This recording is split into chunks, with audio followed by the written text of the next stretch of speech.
I am incredibly blessed.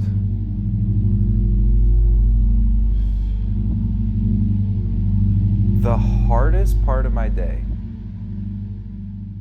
the most difficult, annoying, hunger-filled, tired, frustrated part of my day would be a dream to billions of people in this world, just like me, human beings made by God on the same planet. They would do anything to be in my situation.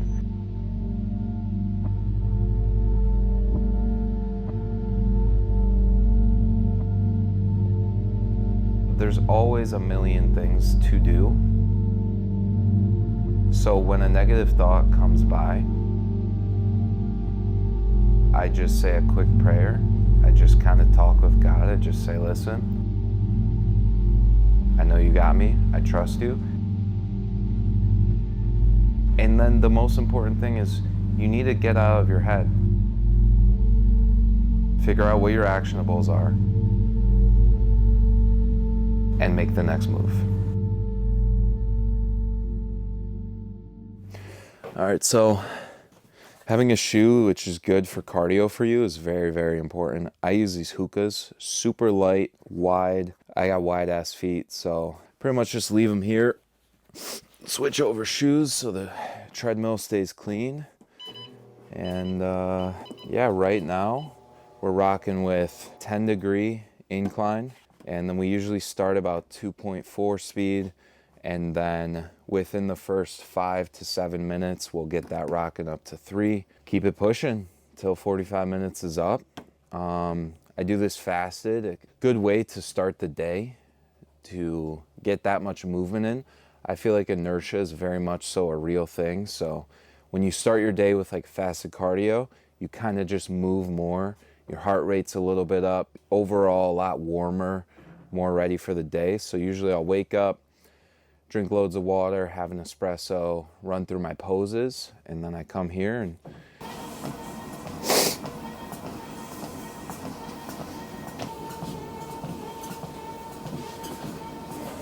one thing that's really helpful when you're starting off your cardio is I like to put my headphones on. I'll listen to some really relaxing music, or I'll listen to country music actually, and kind of just close my eyes and I envision, you know, how far I've come.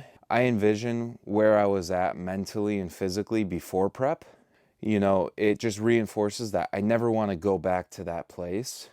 So it makes the actions that I'm taking, which are discomforting, it makes them feel powerful, because you're like, this isn't hard because this is better than how I felt.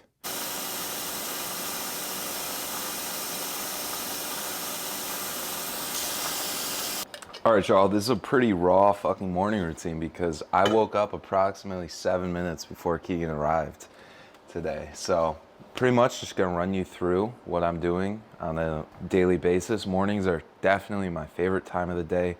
I'm not hungry, I'm not craving anything. Nothing's really fucked with me at all throughout the day. I'm not tired, I actually feel amazing.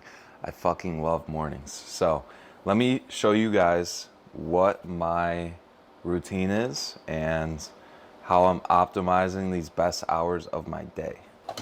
Oh no, dude.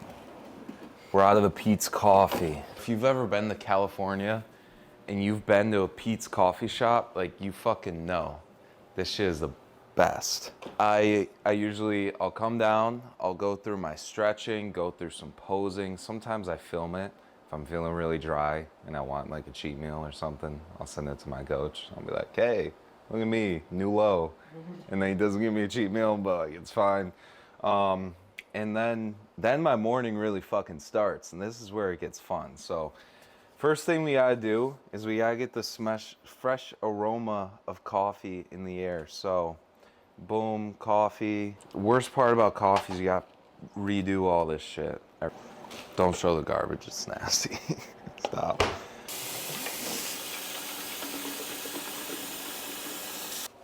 Prep is expensive, man. Last month, I spent about $2,000 on food.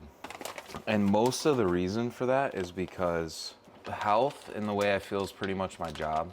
The food that you eat is one of the best investments you can make because it's what literally determines everything. It determines how your stomach feels, how your brain feels, how you digest, all of this stuff.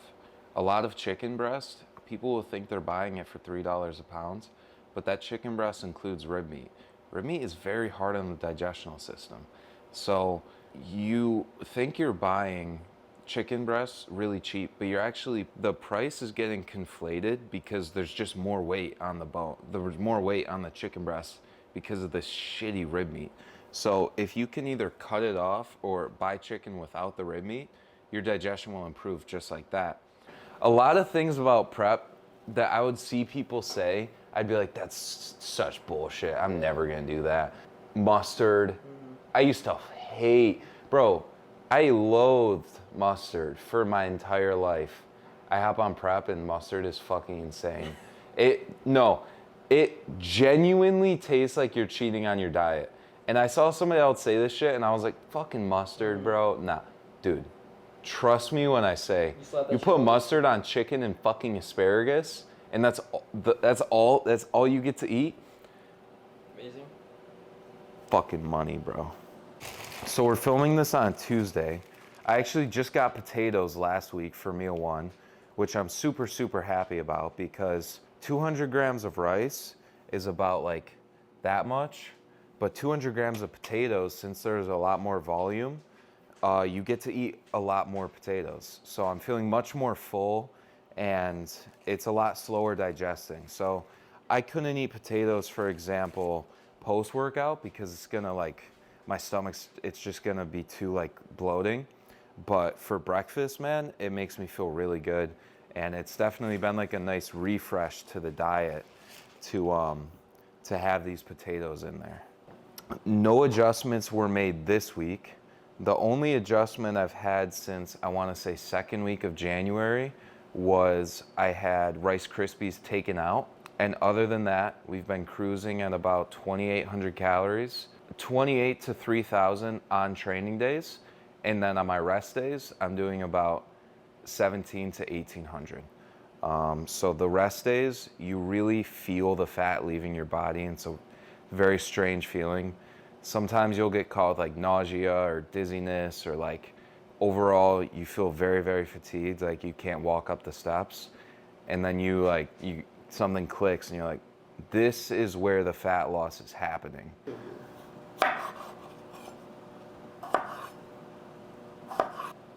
When I'm off prep, and I don't really like saying that, but I only say that about things that aren't like extreme. I'm not gonna be like, when I'm off prep, I'm gonna fucking eat 500 burgers. No, it's like, I'm gonna control myself, but when I'm off prep, I'm definitely eating a lot more potatoes because they bring me so much joy. All right, digestion has been a huge part of this prep for me. It's been a battle. It's been something I've succeeded at. It's been basically like, if you aren't digesting well, if you're having stomach issues, then you aren't gonna be able to make it through a prep. Like, you can't eat the same meals for 16, for me, I'm doing 20 weeks in a row, every single day without failure, if your gut is not in a healthy place. So here are a few things that pretty much help me out. I take this fasted, and then before bed, I take another scoop of fiber and a magnesium. But pretty much on the fasted stomach, I'll take 1 scoop of GI by Revive. Found out about this because of Chris Bumstead. He also has issues with his gut, and I noticed it's helped me a lot. And then I take 10 grams of L-glutamine. This pretty much, from my understanding, it helps restore the gut lining and overall just improves digestion and health. I'll take 10 grams of this. And then we're gonna be rocking with 1 tablespoon of apple cider vinegar.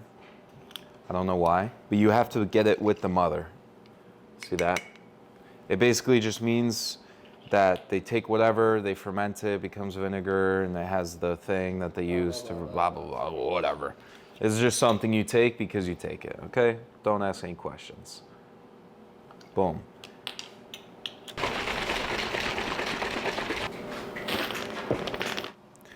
I think that the small wins are really what you have to focus on when you're taking something on, whether that be with school or with bodybuilding or just with your every day-to-day life. If 20 weeks ago, all I could focus on was 5 more months, 5 more months.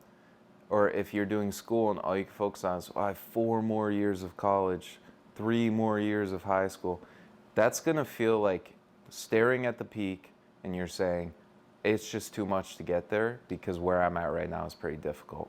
But if you take it one step at a time, then it becomes more digestible and you can see the progress being made because you can look back 10 steps and say, I was there and now I'm here, so I can do this again. How does the cut affect you mentally? Mentally, it's a love-hate relationship because there's a lot of moments where I feel like I'm on top of the world, where the discipline compounds. You feel very proud of yourself, very glad that you've come so far.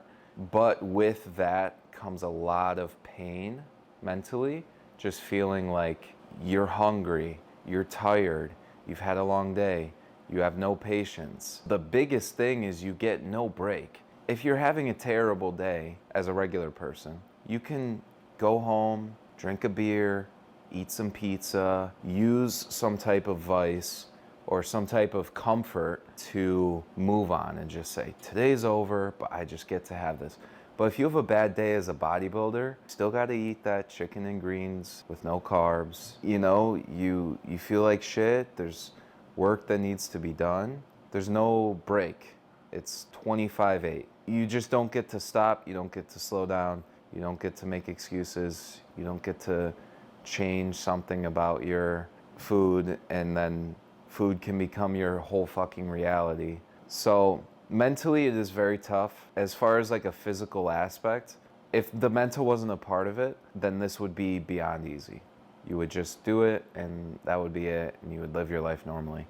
But it does very much so affect your day-to-day life and how you feel and how you think and your mentality overall. But my biggest piece of advice for anybody who's on a run with something and they're really dedicated and there's a set goal that they're trying to accomplish is when that weight and that stress mentally comes on, just move on to the next task.